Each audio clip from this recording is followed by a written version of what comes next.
दिवसांपासून मराठवाड्यात झालेल्या अतिवृष्टीने बीड जिल्ह्याला देखील मोठा तडाखा दिलाय आणि मी सध्या बीड तालुक्यातल्या पालीमध्ये या ठिकाणी जर आपण परिस्थिती पाहिली तर संपूर्ण हा जो परिसर आहे तो पाण्याखाली गेलेला आहे। सोयाबीन, उडीद, मूग दुसऱ्या बाजूला बाजरीच्या पिकामध्ये देखील मोठ्या प्रमाणात पाणी साचलेलं आहे। संपूर्ण या शेतीला जे आहे ते तलावाचं स्वरूप आपल्याला आल्याचं पाहायला मिळतंय। यामुळे शेतकऱ्यांचं जे आर्थिक नुकसान आहे ते प्रचंड मोठ्या प्रमाणात झालंय।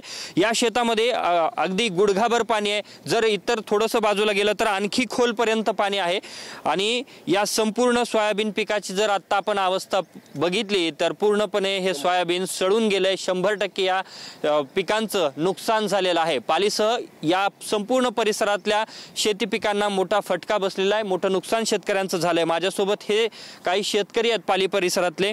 काय सांगाल, किती नुकसान झालंय, किती प्रमाणात हा सगळा पावसाचा इथं इम्पॅक्ट आहे? साहेब, मागील 8 दिवसापासून अतिवृष्टी झालेली आहे, महापूर आलेले आहेत। इथील सारी परिस्थिती तुम्ही स्वतः बघितली। आज गुडघे इतकं पाणी, 100% हा सोयाबीनचे नुकसान झालेले आहे आणि शेतकरी अतोनात नुकसान झाल्यामुळे हाताहील झालेला आहे। आत्महत्या करण्याच्या मनस्थितीच तयार झालेली लोकांची। तरी महाराष्ट्र शासनाने, आपल्या पालकमंत्र्यांनी, अजितदादांनी शेतकऱ्याचा पूर्ण विचार करून हेक्टरी निदान 50,000 रुपये तरी आपल्या शेतकऱ्याला मदत जाहीर करावी सरसकट। कारण कुठेही असं एक टक्काही पीक राहिलेलं नाही। तुम्हाला सदर परिस्थिती आत्ता दिसते, इथं 1 रुपयाचे पीक नाही आणि एकरी हा सोयाबीनला 28,000 रुपये खर्च होतो साहेब शेतकऱ्याला।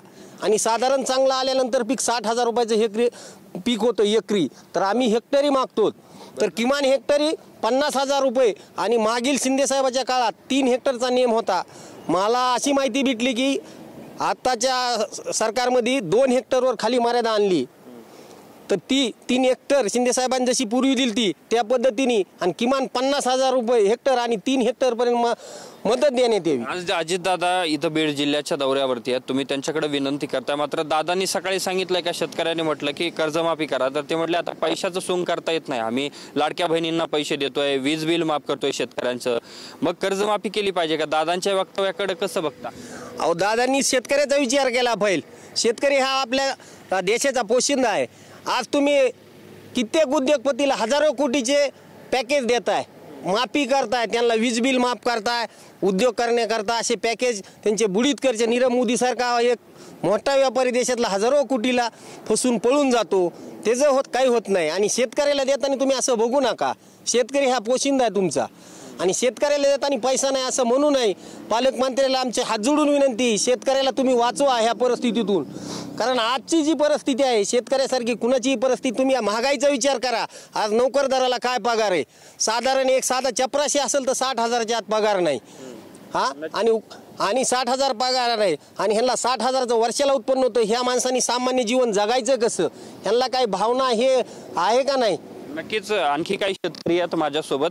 तुमचं किती शेत आहे आणि काय लॉस झालाय, किती नुकसान आहे? आमचं 1-2 एकर शेत आहे, सगळं पाण्याखाली गेलेलं आहे, त्याच्यामध्ये काही पण राहिलेलं नाही। काय पीक आहे?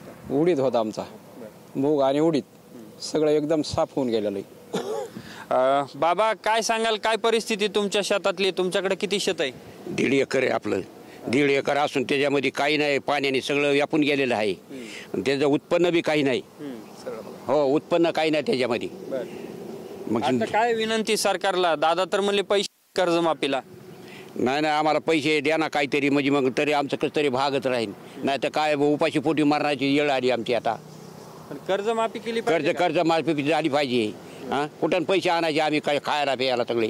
सरकार पण म्हणतंय पैसे नाहीत, मग आता काय करायचं? मग आम्ही काय फाशा घ्यायच्या का मग तिकडे?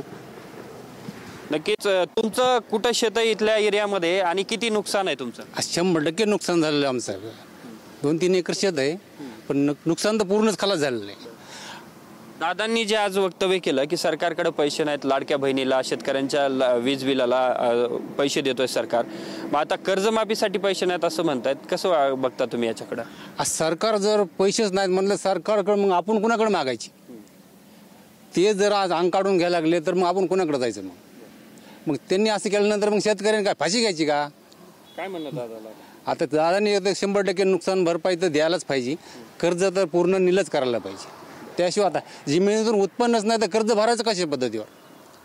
नक्कीच हे आपल्यासोबत पाली आणि पाली परिसरातले शेतकरी होते, ज्या शेतकऱ्यांचं हे प्रचंड नुकसान आपल्याला या संपूर्ण परिसरामध्ये अक्षरशः मोठ्या प्रमाणात नुकसान झाल्याचं पाहायला मिळत आहे।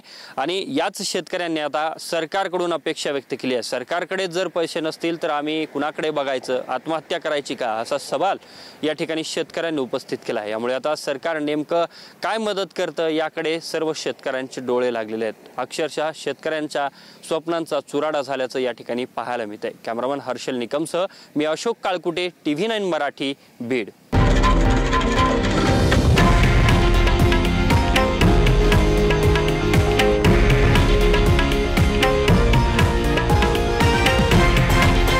हे आहे देशातील नंबर 1 न्यूज नेटवर्क आणि आपण पाहत आहात TV9 मराठी, एकमेव।